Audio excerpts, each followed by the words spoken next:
د ټول اسلامی نړۍ او انسانی نړۍ سترګي توجه تاسو ته تاسو محتسبینو ته او بیا د دې وزارت منصوبینو ته او بیا د دې وزارت مسؤلینو ته د وزارت او د وزیر او د معینیت او د معینان او د ریاستونو د رئیس نه تر امیران او تر آخري مامور پورې منګ او تاسو باید داسې کردار او داسې اعمال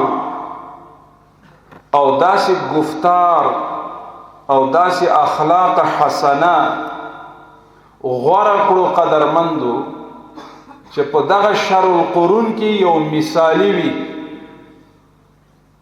آینده د نسل او آینده د علماء د پاره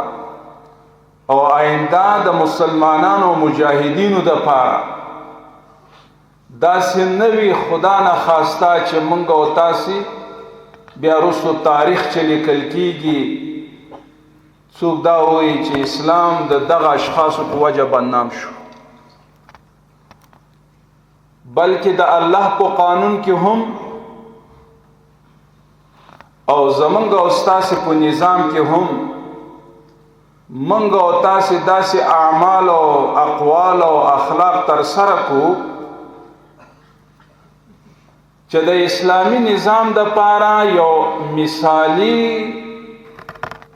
او یو اتلان چې تاسو حسابي گئے بعد قیامت پورس